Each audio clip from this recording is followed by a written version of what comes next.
Assalamualaikum warahmatullahi wabarakatuh. Bertemu kembali di channel Kang Ipul Official. Nah, Bapak Ibu semua, pada kesempatan kali ini saya akan berbagi informasi terkait tugas-tugas tambahan yang dapat dimasukkan dan dipilih. Tentunya untuk mengelola kinerja ya di PMM. Nah, sudah ditentukan oleh pemerintah pusat terkait tugas-tugas tambahan apa saja yang dapat dipilih di eh, PMM ini. Tentunya ini hanya opsional saja. Tidak untuk semua guru, akan tetapi ini sangat penting bagi Bapak Ibu yang mendapatkan tugas tambahan. Tentunya Bapak Ibu dapat diapresiasi melalui pengelolaan kinerja di PMM ini. Nah, tentu apa saja yang masuk ke dalam kategori tugas tambahan di kinerja PMM ini, mari kita simak video berikut ini. Baik, Bapak Ibu guru hebat semuanya, mari kita simak penjelasan yang disampaikan melalui portal PMM ini terkait tentang tugas tambahan. Nah, tentu menjadi pertanyaan bagi kita semua, tugas tambahan yang seperti apa yang dapat dipilih dalam pengelolaan kinerja di PMM yang akan kita rencanakan ini. Nah, tentunya menjadi rasa penasaran terutama bagi Bapak Ibu yang mendapat tugas tambahan. Nah, baik itu di SD, SMP ataupun SMA. Nah, bagi guru SD tugas tambahan seperti apa saja yang dapat dipilih dan tentunya ini sudah ditentukan berdasarkan dasar pemerintah ini menetapkan tugas tambahan ini dapat dipilih. Walaupun ini hanya sebagai opsional, tetapi karena di situ ada tools tentang tugas tambahan dan di sana sudah dirincikan apa saja, mari kita simak. Nah, tentang tugas tambahan ini, nah, tugas tambahan merupakan salah satu tahapan dalam penyusunan sasaran SKP, sasaran kinerja pegawai atau SKP di perencanaan kinerja guru. Tugas tambahan adalah tanggung jawab atau peran ekstra yang diberikan kepada guru berdasarkan surat keputusan atau surat tugas dari atasan dan jenjang satuan pendidikan di luar tugas untuk mengajar. Nah, untuk diketahui bahwasanya tugas tambahan itu bersifat opsional, tidak berlaku untuk semua guru. Jadi bagi guru yang tidak mendapatkan tugas tambahan, ya tidak masalah, tak perlu diisi. Ini hanya opsional saja bagi guru-guru yang memang mendapat tugas tambahan. Nah, tugas tambahan hanya dapat dilakukan oleh guru. Guru dapat memilih lebih dari satu tugas tambahan berdasarkan SK atau surat tugas yang telah ditetapkan. Nah, kurang lebih tampilannya seperti ini nanti. Di tugas tambahan ini kita akan diarahkan untuk memilih. Nah, tentunya bagi kita semuanya harus menyiapkan berkas nanti yang diarahkan untuk sebagai dokumen tanda bukti. Dan tentu kita harus mengetahui tugas tambahan apa saja yang dapat dipilih. Mari kita lihat. Nah, untuk menentukan tugas tambahan ini ada dasar hukum. Nah, apa dasar hukum tugas tambahan di pengelolaan kinerja? Itu yang pertama Permendikbud eh, nomor 15 tahun 2018, Permendikbudristek nomor 46 tahun 2023 pasal 15 dan 25, lalu Permendikbudristek nomor 79 tahun 2015 pasal 14, serta Permendikbudristek nomor 2 tahun 2022 pasal 41. Nah, ini langsung saja kita lihat ya di sini rincian tugas tambahan apa saja. Yang pertama untuk SMP, SMA dan SMK ini bagi guru SD ini tidak masuk. Itu wakil kepala satuan pendidikan. Nah, wakil kepala satuan pendidikan di tingkat SMP, SMA, SMK itu diakui dan dapat dipilih pada pengelolaan kinerja di PMM. Ini dasar hukumnya Permendikbud nomor 15 tahun 2018. Yang kedua, ini untuk semua jenjang.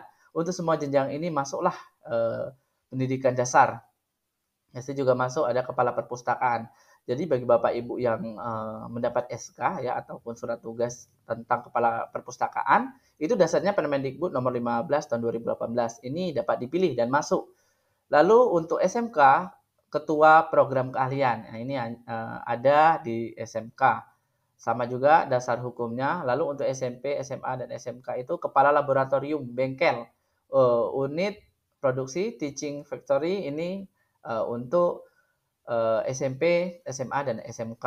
Lalu pembimbing khusus pada satuan pendidikan yang menyelenggarakan pendidikan inklusif, ya, inklusif atau pendidikan terpadu.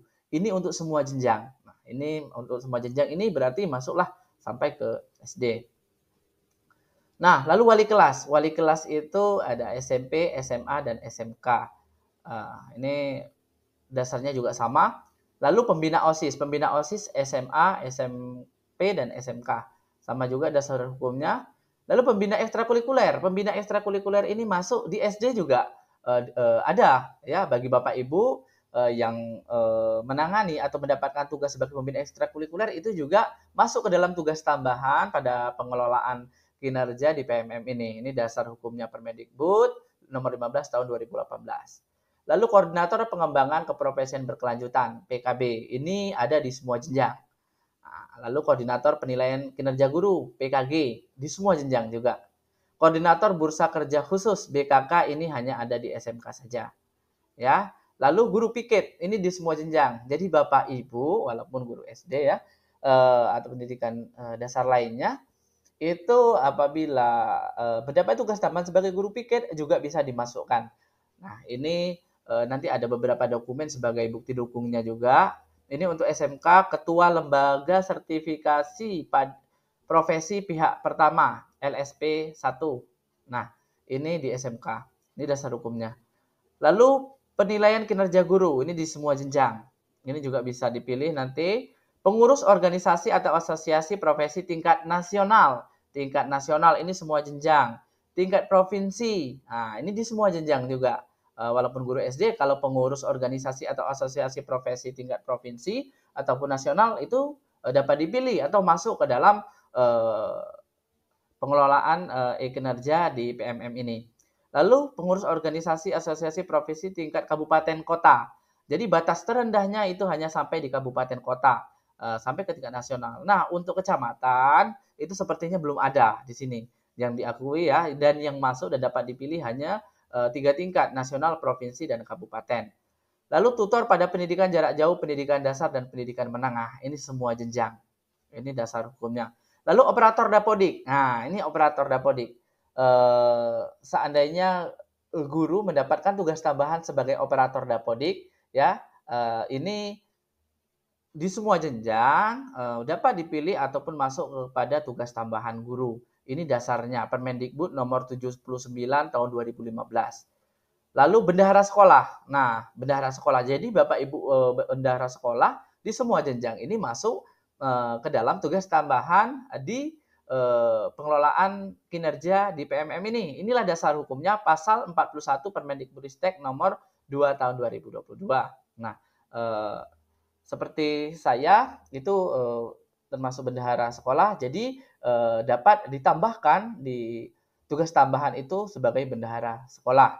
Nah, ini bagi Bapak Ibu bendahara sekolah, ini diperhatikan, ini nanti bisa ditambahkan ke dalam tugas tambahan pengelolaan kinerja di PMM. Lalu yang terakhir, tim pencegahan dan penanganan kekerasan, TPPK. Ini di semua jenjang juga. Ini dasar hukumnya Permendikbudristek nomor 46 tahun 2023. Nah, itu ada 21 kategori tugas tambahan dari semua jenjang ataupun tingkatan SMA, SMK, dan SMP yang dapat dimasukkan atau dapat dipilih sebagai tugas tambahan di dalam pengelolaan kinerja di PMM.